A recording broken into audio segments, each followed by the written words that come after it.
Lynell Savoy, congratulations on being nominated for Glazier of the Year. Thank you, sir. It's a great honor. Tell us where you're from, and when you were a child, did you think you'd be a Glazier growing up? Well, I'm from Houston, Texas, and actually growing up, I didn't think I was going to be a glazer. I thought I was going to be in the medical field, and I ended up doing glazing. How did you end up in the glass industry?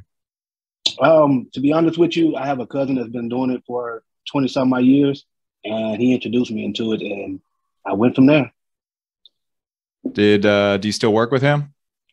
No, he's actually working for a different company right now. What are some companies that you've worked for? I've worked for Vitro, Old Castle, Admiral Glass. Of course, I worked for Glaze on Demand before. What are some projects you've worked on? I had the joy of working on the Exxon Delta project down here in Houston, one of the biggest projects that they had going on in Texas, period. I had the joy of working on the University of Texas Stadium and also worked on the Rawlings building at the University of Texas also. So the largest one you said was Exxon? Yes, sir. What type of products did you do there? We installed unitized panels, and we also installed unitized stone frames. Cool. Is that mostly what you do, unitized work? No, I can do it all. I do unitized, I can do storefront, vestibule, I can do it all. Is there something you think that the manufacturers need to provide the glaziers that they're not currently doing? You really want to ask me that question? I do. The manufacturer can sometimes provide extra material just in case some material get messed up in transit or something get installed incorrectly and it get damaged. Because majority of the time when the manufacturer send material out, they send the exact amount of material that you need for that project. How would you define a glazer? Define a glazer, I will say me and a bunch of other guys. I'm going to say that. All right. Because we have the willingness to learn different things on top of installing the glass.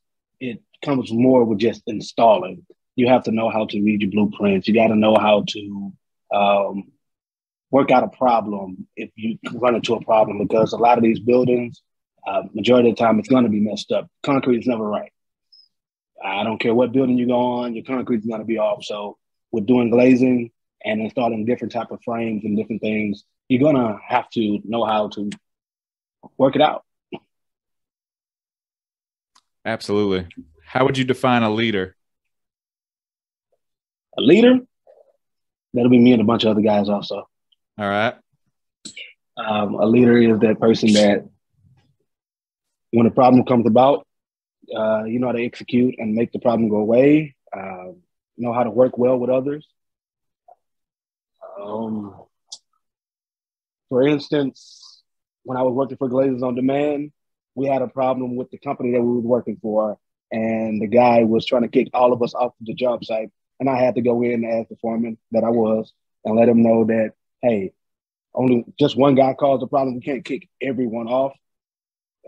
Let's come up with a solution to where we can still stay on the project and we'll work it out that way.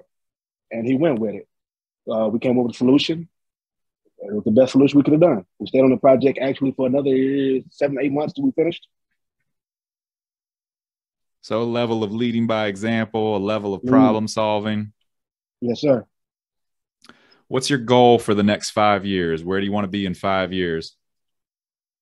In 5 years, to be honest with you, I don't want to leave the glazing industry, but I want to open my own restaurant soon. All right. What kind of restaurant? To be honest with you, I like cooking all kinds of food, so I can't just say what kind of restaurant. Have you worked in the restaurant industry before? Never worked in the restaurant industry before, but I do a lot of cooking for my family. Okay. What are the steps you need to take over the next 5 years to achieve that goal? Next steps I need to take, I would say I need to go ahead and get my business license. I need to come up with a name. I need to figure out what type of foods I'm going to cook, find a building. I need to do a lot of different things before I can become a restaurant owner. You got any ideas for the name yet? Not yet. Okay. Not yet. My kids keep coming up with different names.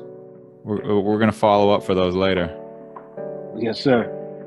All right, Lynell, I appreciate your time, man. Congratulations again and best of luck. All right. Thank you, sir.